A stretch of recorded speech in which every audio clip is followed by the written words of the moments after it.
معیشت پہ نظر رکھتے ہیں، ملک کے معاملات کو سمجھتے ہیں، کم لوگوں کو اس کا اندازہ ہوتا ہے کہ وہ کس طرح کس گہرائی میں جا کے اتر کر چیزوں کو پرکھتے ہیں۔ اس لیے میں ان سے کوئی سہرا سوال نہیں کروں گا، ایک بنیادی سوال کروں گا کہ پاکستان کی معیشت اس وقت جہاں کھڑی ہے، کوئی تیل کی قیمت بڑھا رہے ہیں، کچھ کم کر رہے ہیں، کچھ پتہ نہیں کیا کر رہے ہیں، اور قرضہ لینا چاہ رہے ہیں، نہیں لیں گے تو کیا ہوگا، ساری چیزیں معیشت جہاں کیسے پہنچی، اس کو آگے لے جانے کا طریقہ کیا ہے، اس وقت ہمارے لیے کیا مسائل ہے، ان پر ہم گفتگو کریں گے ڈاکٹر صاحب کے ساتھ۔ ڈاکٹر صاحب السلام علیکم۔ جناب محترم، وعلیکم السلام ورحمۃ اللہ، بہت شکریہ آپ کا۔ ڈاکٹر صاحب کیا کہیں گے آپ؟ ہمیں تو سمجھ نہیں آ رہا کیا ہو رہا ہے، یعنی تھوڑی بہت ہی سیاست سمجھ آتی ہے، پتہ نہیں آتی ہے کہ نہیں آتی، لیکن کوشش کرتے ہیں سمجھنے کی، وہ بھی سمجھ نہیں آ رہی۔ معیشت جتنی سمجھ آتی تھی وہ تو جواب دے گئی ہے، اب آپ ہی سے کوئی رابطہ کر رہے ہیں اور کوشش کر رہے ہیں کہ جانیں کہ کیا حالات ہیں، کیا صورتحال ہیں، کیا نقشہ ہے، کیا نظر آتا ہے آپ کو؟ جناب بات یہ ہے کہ اس وقت یقیناً پاکستان کی معیشت جو ہے وہ سنگین ترین بحران کا شکار ہے۔ ہمارے بیشتر معاشی اشاریے جو ہیں اگست 2018 کے مقابلے میں زیادہ خراب ہیں، اور فری فار آل ہے، جو چاہے کہتا ہے معیشت دیوالیہ ہو رہی ہے، جو کہتا ہے کہ جو معیشت جو ہے وہ ڈیفالٹ کی طرف جا رہی ہے۔ یہ کھیل تماشا کھلواڑ ہو رہا ہے۔ اصل بات یہ ہے کہ حقائق کا سنجیدگی سے تجزیہ کیا جائے تاکہ فیصلہ کیا جائے کہ یہ ٹھیک کیسے ہوگا۔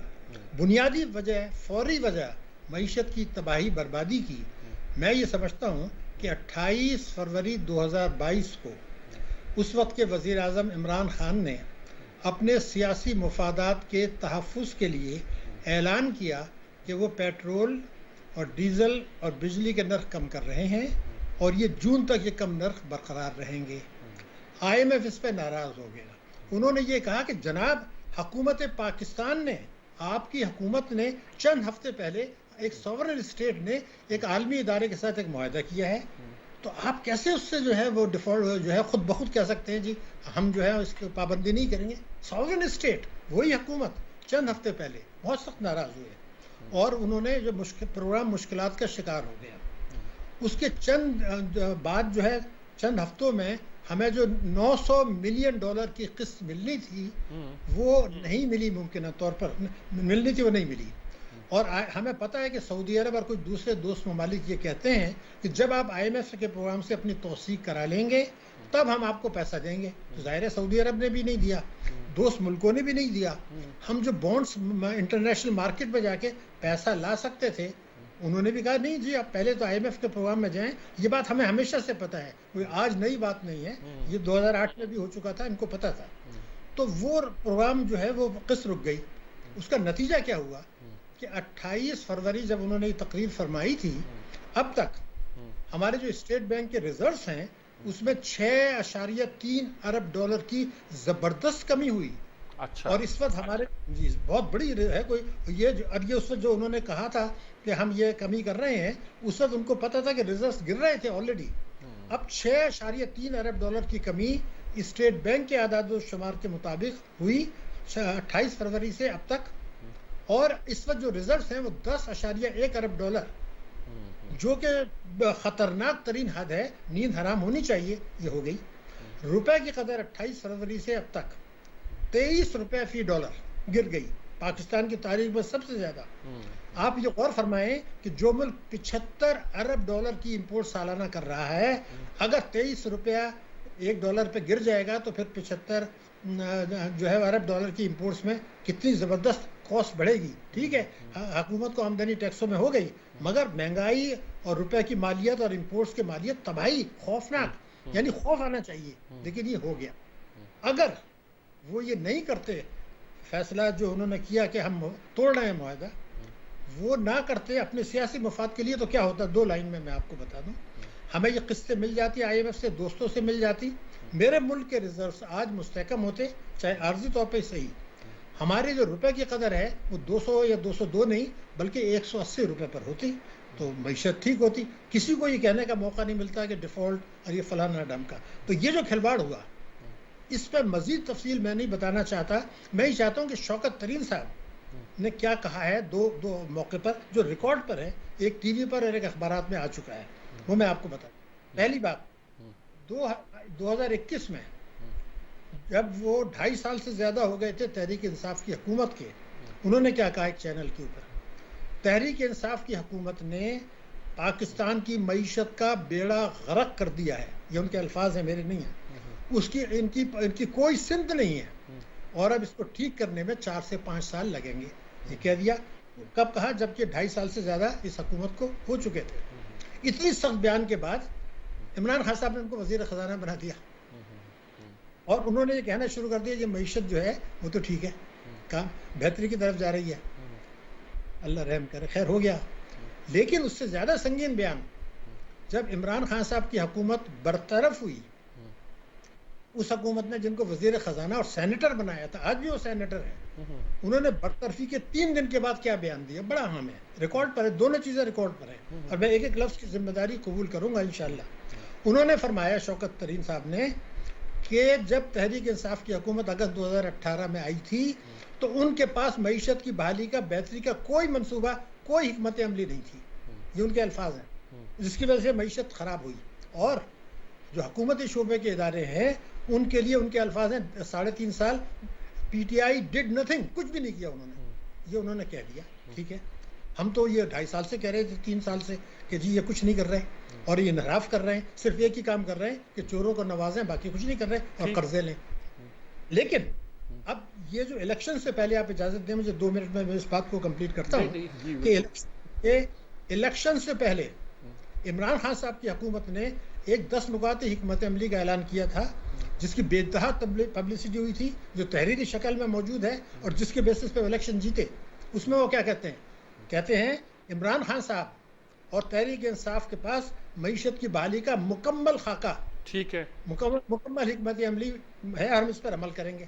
اس کے اور بھی جو نکات تھے کہ 100 دن کے اندر اختیار میں آنے کے بعد ہم ہر قسم کی آمدنی پر ٹیکس لگائیں گے، نہ وہ تھا جھوٹ۔ اب سوال یہ کہ معیشت سے جو کھلواڑ ہوا، جو جھوٹ بولائے گئے، دروغگوئی کی گئی، جس کو ثبوت پیش کر رہے ہیں تو شوکت ترین صاحب اور ان کی کارکردگی، اب اس کو آپ کیا کہیں گے؟ افسوس کے علاوہ اس پر آپ کیا کہہ سکتے ہیں؟ یہ ہے معیشت کی صورتحال، اور جو 3.5 سال سے زیادہ عرصے میں تحریک انصاف کی حکومت نے کیا۔ بہتری کی کیا صورت ہے محترم؟ بہتری کی صورت اس وقت تو پہلا، چاہے لوگوں کو برا لگے یا اچھا، ہمیں ہر حالت میں، ہر قیمت پر ابھی IMF کے پاس جانا پڑے گا، اور یہ جا بھی رہے ہیں۔ اس سے آپ کو جو ہے جون میں پیسے بھی مل جائیں گے، معیشت کی جو ہے جو شرح نمو جو بات ہو رہی ہے، ریزرس، وہ بہتر ہو جائیں گے عارضی طور پر، روپے بھی شاید 185 پر آ جائے۔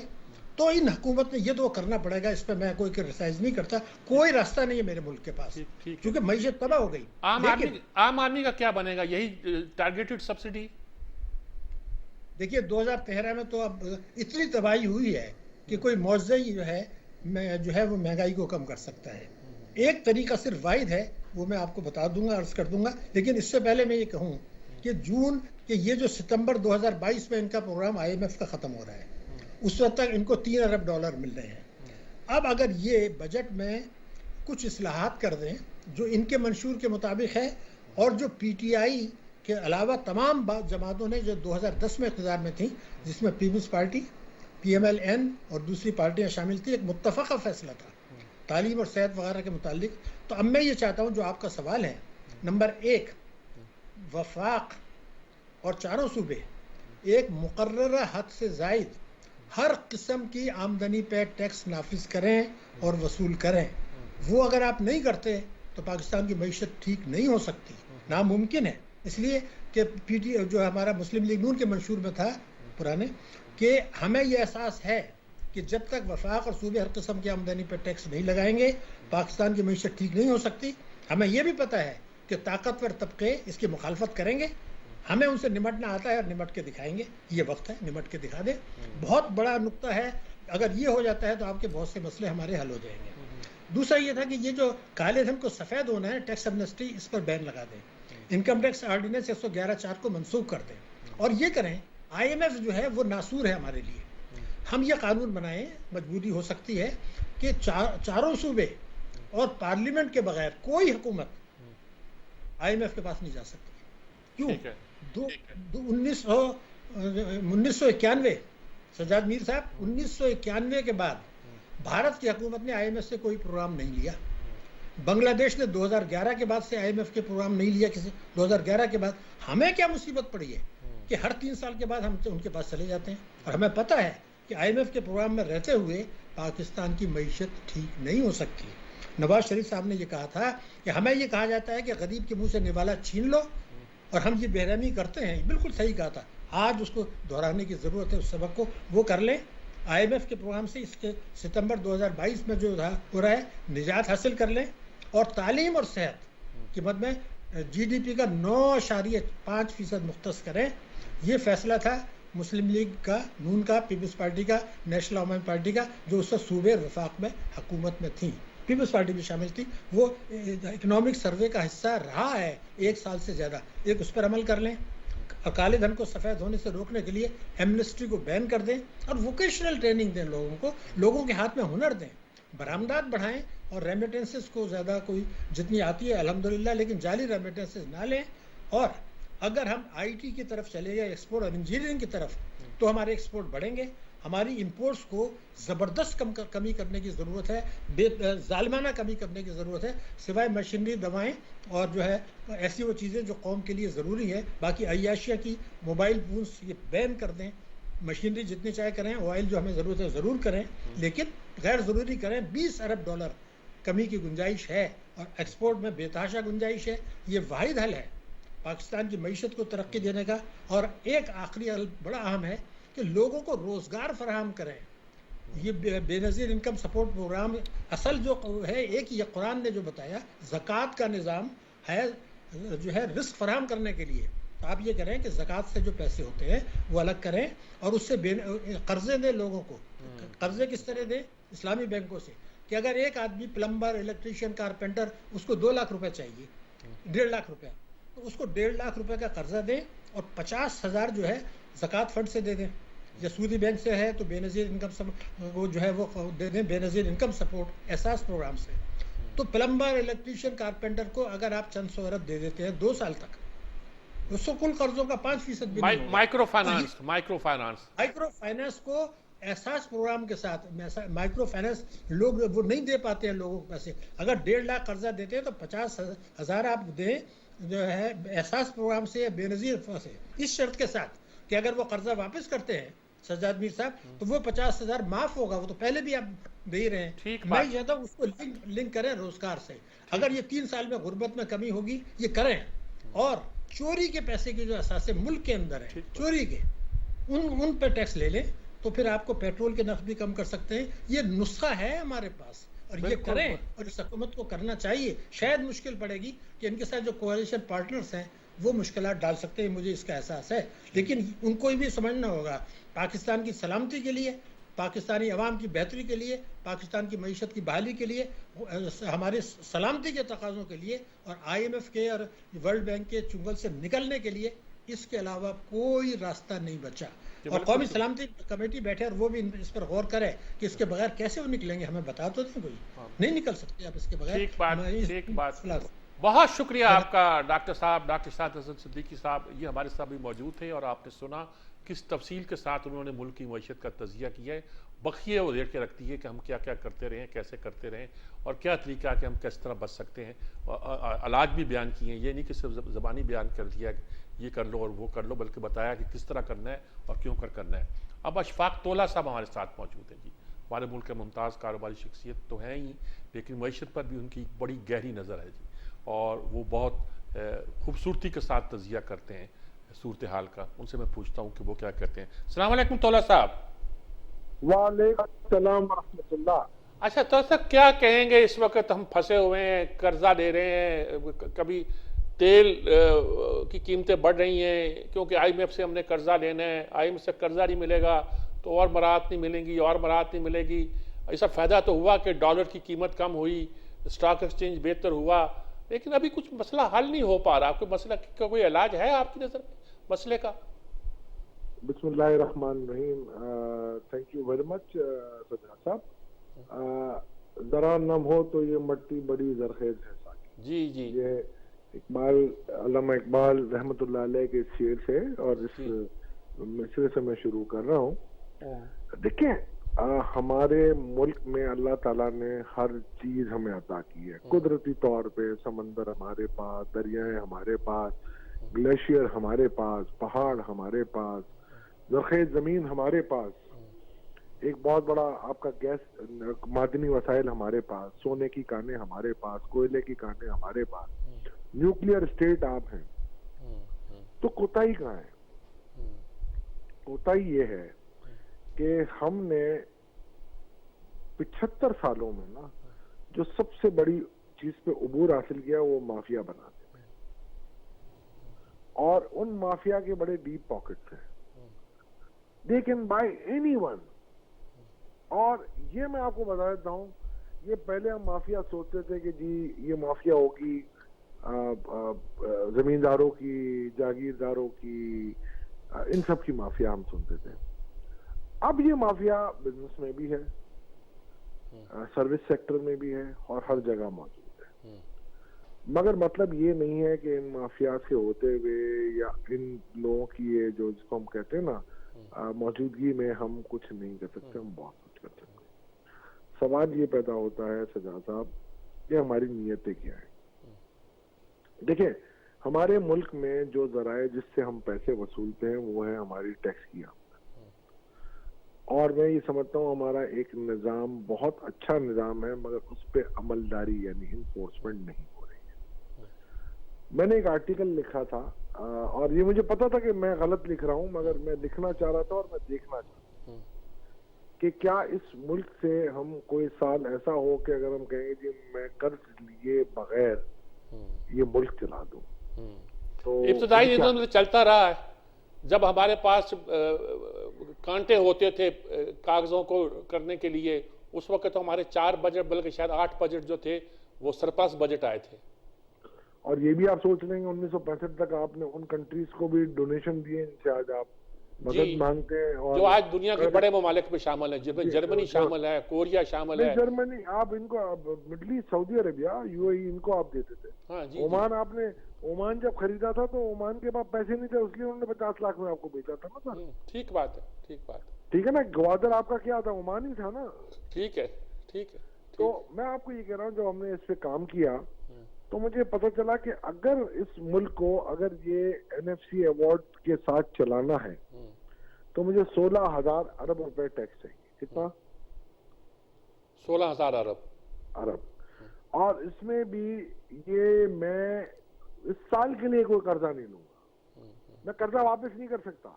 یہ نہیں تھا ہمارا مسئلہ. یہ ہے کہ ہماری امپورٹ بہت زیادہ ہے, ہماری ایکسپورٹ نہ ہونے کے برابر ہے. ہمارے ایکسپورٹرز نے مراتے بہت لی مگر ایکسپورٹس کبھی نہیں بڑھائی. ٹھیک بات ہے, ٹھیک بات ہے. اور آج بھی یہ جو بھی حکومت کلیم کر رہی ہے, پچھلی حکومتیں کلیم کر رہی تھی, آج بھی اگر آپ دیکھ لیں گے تو ہماری حجم جو ہے نا یہ کوانٹٹی میں نہیں بڑھا, پرائس پہ بڑھا ہے. یعنی اگر میں آپ کو مثال دیتا ہوں, کاٹن پہلے 60 سینٹ پر پاؤنڈ تھی, اب وہ $1.24 یا $1.25 ہے. تو پرائس تو ڈبل ہو گئی. اور اگر آپ کی 65% ٹیکسٹائل کی ایکسپورٹ ہے اور اس میں سے اگر سپوز کریں 40% بھی کاٹن کی ہے تو آپ کا تو ویسے ہی بڑھ گیا. اور جب کاٹن بڑھا تو آپ کی ہوم سپلائز اور یہ ساری بڑھ گئی, پھر تو اس کی ویلیو تو بڑھی مگر کوانٹٹی اتنی نہیں بڑھی ہے آپ کی.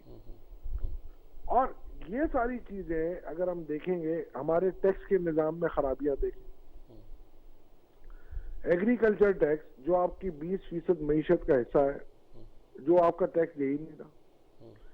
آپ پچھلے سال دیکھیں محترم منسٹرز ہمارے کہتے تھے کہ جی 1100 ارب کا ایکسٹرا پیسہ ملا ہے ہمارے کسان بھائیوں کو. میں اس مرتبہ دیکھوں گا کہ 1100 ارب کا 20% تو ٹیکس آئے گا نا, تو 220 ارب کیا صوبوں کو وہ ٹیکس ایگریکلچر کی مد میں ملتا ہے کہ نہیں؟ تو یہ دعوے تو صرف کھوکھلے ہیں ہمارے. آپ کی شٹر پاور دیکھ لیجئے, آپ کے ٹریڈ باڈیز دیکھ لیجئے, جس کو دیکھیں آپ اٹھائیں وہ کہتے ہیں ہم لٹ گئے, ہم مر گئے, برباد ہو گئے. جس کی لائف سٹائل اٹھائیں, پاکستان میں ہر کوئی بڑی سے بڑی گاڑیاں استعمال کر رہا ہے بشمول میرے, اور وہ کہتا ہے میں مر گیا ہوں, میں لٹ گیا, میں برباد ہو گیا. وہ کیسے چلے گا یہ ملک, آپ مجھے بتائیں. تو پھر آپ قرضے ہی لیں گے نا, مانگے تانگے کی چیزیں لیں گے. اور جو ہمارے اقتدار کے ایوانوں میں جو لوگ بیٹھے ہوئے ہیں ان کی اپنی لابیز ہیں. جو ہمارے حکمران ہوتے ہیں ان کو اپنی کرسی پیاری ہے. آج آپ مجھے بتائیں کوئی کیا ایکسپرٹ چلا سکتا ہے اس چیز کو؟ آج آپ حکومت اگر کوئی دعویٰ کرتی ہے, پچھلی حکومت کہ دیکھیں جی ہماری شرح نمو 5.5% تھی, تو 5.5% لانے والے کو تو آپ نے گھر بھیج دیا تھا حفیظ شیخ کو, اس کی سزا کیا تھی؟ تو سر یہ سب چیزیں ہیں کہ جس کو ہمیں دیکھنا پڑے گا. ٹھیک ہم کہتے ہیں نا جس کو سول سرچ کرنی پڑے گی. سول سرچ کرنی پڑے گی اور کوئی شاید آؤٹ آف باکس طریقہ نکالنا پڑے. نہیں سر, آؤٹ آف باکس نہیں, beyond out of box. Beyond box. بہت شکریہ آپ کا, بہت شکریہ جناب آپ کا. طولہ صاحب, اشفاق طولہ صاحب ہمارے ساتھ تھے اور وہ تفصیل کے ساتھ بیان کر رہے تھے کہ ہمارے مسائل کیا ہیں. ابھی جب تک آپ نے جتنی بھی گفتگو سنی, خلاصہ اس کا یہ ہے کہ جو کچھ کیا درا ہے وہ ہمارا اپنا کیا درا ہے. ہم نے ہی حالات کو خراب کیا ہے, ہم ہی حالات کو ٹھیک نہیں کر رہے, اور ہم ہی ہیں جو مجرم ہیں جنہوں نے جرم کیا ہے.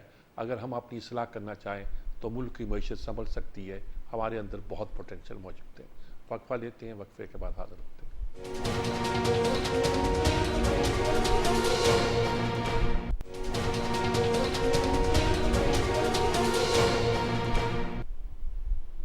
جی ناظرین کرام, اب پاکستان کی معیشت پر ہم گفتگو کر رہے ہیں, اقتصادی صورتحال پر ہم گفتگو کر رہے ہیں.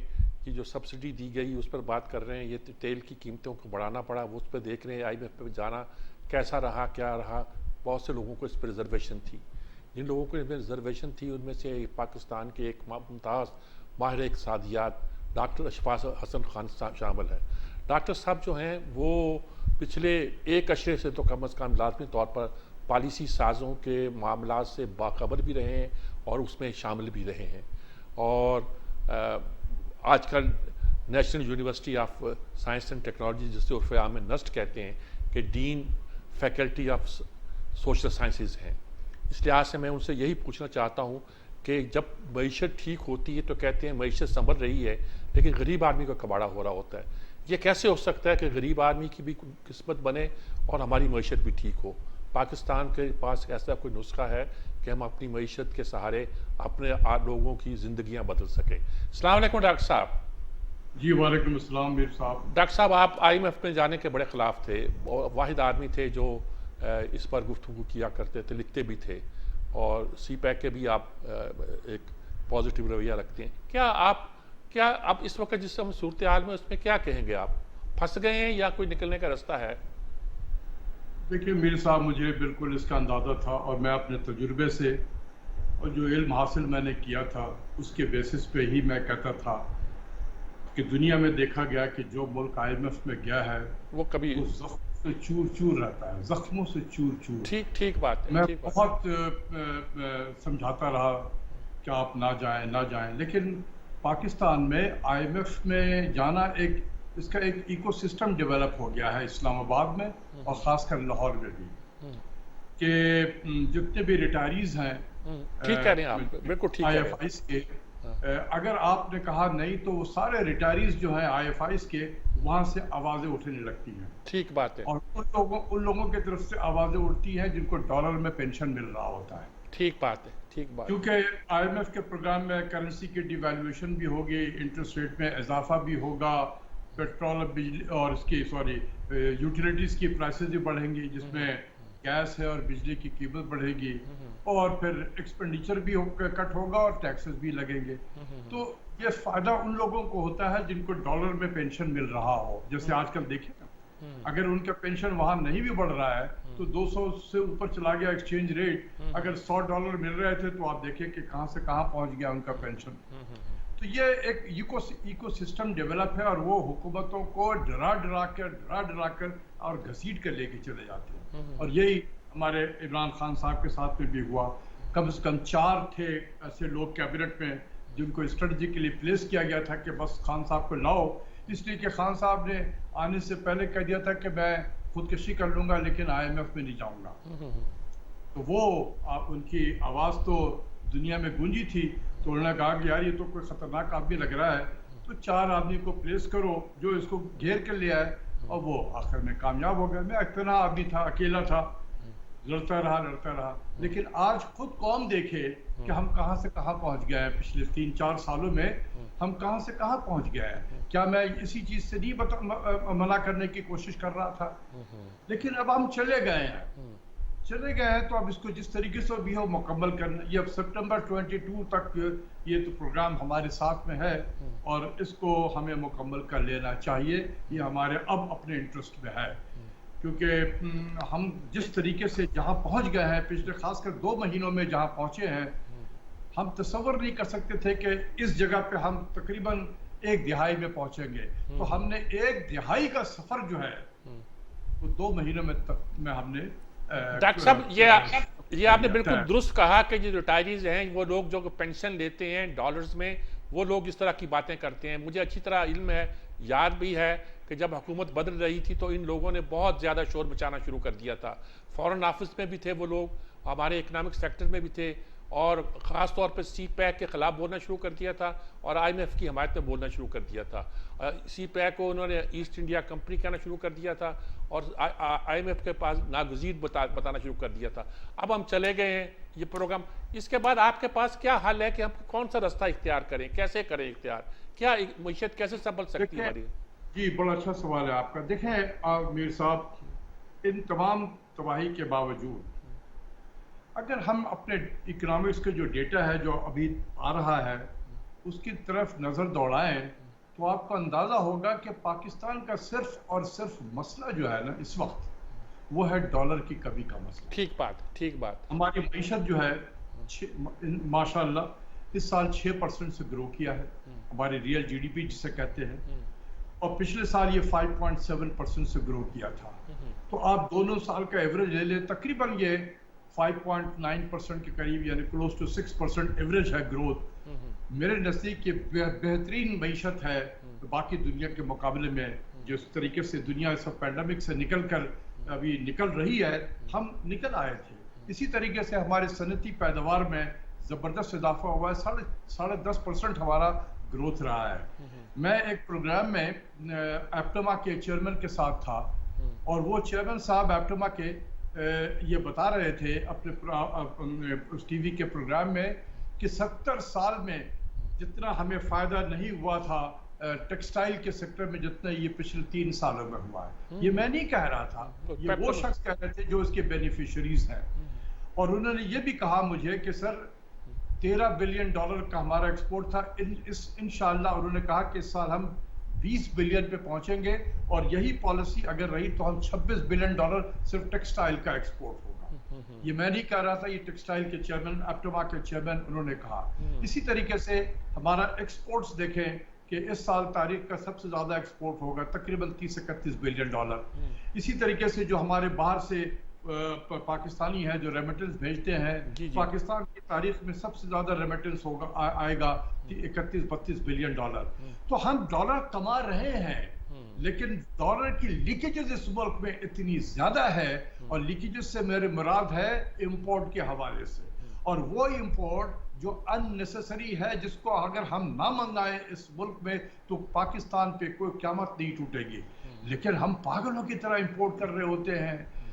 دیکھیں ہم BMW کار منگا رہے ہیں, ہم پتہ نہیں 2,500 3,000 4,000 سی سی کی گاڑیاں امپورٹ کر رہے ہیں. کیا زیب دیتا ہے ہمیں اس وقت؟ کروڑوں روپے کی گاڑیاں, لاکھوں کی بجائے. یہی ہے سب سے بڑا.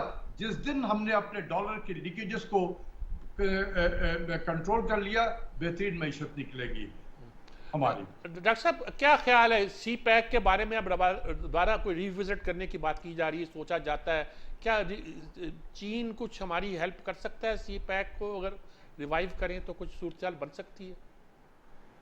دیکھیں ہم نے چین کو بہت زیادہ ناراض کیا ہے, اس پہ کوئی شک نہیں ہے. میں بہت زیادہ ان کے ساتھ ان ٹچ رہا ہوں. مجھے وہاں کے لیڈرشپ کا بھی اندازہ ہے کیونکہ میں ایک انٹرنیشنل فائنانس فورم کا ایک ممبر بھی ہوں جس میں دنیا کے کافی فارمر فائنانس منسٹر اور فارمر پرائم منسٹر اس فورم کے ممبر ہیں, جہاں ہماری ملاقات بھی ہوتی ہے اور پتہ چلتا ہے کہ دنیا میں کیا ہو رہا ہے. تو اگر یہ چائنا کا جو بیلٹ اینڈ روڈ انیشیٹو ہے اگر یہ اتنا ہی برا ہوتا تو آج دنیا کے 100 سے زیادہ ملک اس کے ممبر نہیں ہوتے. اگر اس میں کچھ ہے جبھی تو وہ سارے اس کے ممبر بنے ہوئے ہیں. ہم نے اس سے جو ہم نے فائدہ اٹھانا تھا ہم نے نہیں اٹھایا. اور چینی ہمیں کہتے رہے کہ دیکھو ہم آئرن بردر ہیں. ایک آئرن بردر کا مطلب ہوتا ہے ایک ماں کی 2 اولاد. کہتا ہے کہ ایک اولاد اتنی تیزی سے آگے بڑھ گئی ہے, ہم ہاتھ تھام کے آپ کو اپنے ساتھ لے کے چلنا چاہتے ہیں. آپ ہیں کہ آپ ماضی میں رہنا چاہتے ہیں, آپ نکلنے نہیں چاہتے ہیں. تو اس پہ قصور ہمارا تھا, ہم نے اس سے فائدہ نہیں اٹھایا ہے. اور اب میرے خیال میں پلوں کے نیچے سے کافی پانی بہہ گیا ہے, اور مجھے نہیں اب سمجھ میں آتا کہ وہ کون سی حکومت ہوگی جو اب چین کے ساتھ وہ اکنامک جو رشتے ہیں اس کو دوبارہ جوڑے گی اور اس کو لے کے آگے چلے گی. کیونکہ آپ کو پتہ ہے کہ جو ہمارے بہت کرتا دھرتا ہیں, شیشوں کا مسیحا کوئی نہیں, جو ٹوٹ گیا سو ٹوٹ گیا. بالکل صحیح کہا آپ نے, بالکل صحیح. اچھا, بات یہ ہے کہ یہ آپ درست کہہ رہے ہیں کہ آئی ایم ایف کا پروگرام ستمبر میں ختم ہو جائے گا, پھر اس کے بعد ہم اپنا ریوزٹ کر سکتے ہیں اپنی اکنامک پالیسی کو. یہ جو لوگ ڈراتے ہیں کہ اگر ہم آپ آئی ایم ایف کے پروگرام میں نہ گئے تو پوری دنیا آپ کو گویا ریجیکٹ کر دے گی, نظر انداز کر دے گی, اور آپ کے پلے ہاتھ پلے کچھ نہیں ہوگا, ایسی بات ہوتی ہے کیا؟ یہی تو میں کہہ رہا ہوں, یہی ڈرا کر, کیونکہ جو حکمران ہوتے ہیں ہمارے ان بیچاروں نے ڈیل نہیں کیا ہوا ہوتا ہے ان کو, ٹھیک ہے. اور جو بھی ہمارے اس ملک کے امپورٹنٹ ہستیاں ہیں انہوں نے کبھی آئی ایم ایف سے ڈیل تو نہیں کیا نا. وہ انہی کی باتیں سنتے ہیں اور گھبرائے ہوئے رہتے ہیں. یہ گھبرا کر ہمیں یہاں پہنچا دیا ان لوگوں نے, اور اس ملک کو تباہ برباد کر دیا. دیکھیں 2004 سے 2008 تک کا وہ پیریڈ ہے جب ہم آئی ایم ایف میں نہیں تھے, ٹھیک ہے جی. کیا دنیا نے ہم سے رابطہ منتقل کر لیا تھا؟ ہم تو اس زمانے میں جب بانڈ فلوٹ کرتے تھے انٹرنیشنل مارکیٹ میں جا کر, تو جناب اگر ہمیں $1 بلین کی ضرورت ہے تو ہمیں $10 بلین آفر ہوتا تھا. پھر ہم اس میں سے سلیکشن کرتے تھے, ہم اپنے حساب سے ریٹ کی ڈٹرمنیشن کرتے تھے کہ بھئی ہم اس ریٹ پہ کون ہمیں دینا چاہتا ہے پیسہ. تو یہ ایسی بات نہیں ہے. کیا اس وقت زمانے میں ورلڈ بینک نے اور ایشین ڈیولپمنٹ بینک نے کیا اپنے دفاتر یہاں بند کر دیے تھے؟ وہ اسی طریقے سے لینڈنگ کر رہے تھے. جیسے پچھلی حکومت نے بھی آئی ایم ایف کا پروگرام مکمل کیا اور اس کے بعد نیا پروگرام نہیں لیا تھا, تو ٹھیک چل رہا تھا معاملہ, کوئی گڑبڑ تھی نہیں. دیکھیں یہی تو میں کہہ رہا ہوں آپ کو کہ آپ 2008 میں جو حکومت آئی تھی زرداری صاحب کی, وہ 2010 میں پروگرام جو ہے پری میچورلی وہ ختم ہو گیا تھا, مئی 2010 میں. تو کیا اس کے بعد سے ورلڈ بینک اور ایشین ڈیولپمنٹ بینک نے لینڈنگ نہیں کی تھی؟ بالکل کر رہے تھے.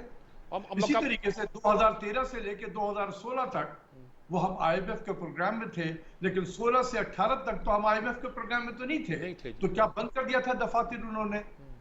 تو یہ ہمیں سوچنا چاہیے کہ ارے ہم تو ایسے ٹائم پہ انٹرنیشنل مارکیٹ پہ گئے, اور ہم اس وقت آئی ایم ایف کے پروگرام میں بھی نہیں تھے, کہ جب ہم نے نیوکلیر جب یہ اس کا مرحوم اے کیو خان کا ایپیسوڈ ہوا تھا اور دنیا میں ہاہاکار بچ گیا تھا, تو ہمیں تو کسی نے نہیں پوچھا کہ آپ تو نیوکلیر پرولیفریشن کے بڑے ماہر لوگ ہیں, یا ہم آپ کو پیسے نہیں دیں گے. کسی نے سوال تک نہیں کیا تھا ہمارے روڈ شو میں.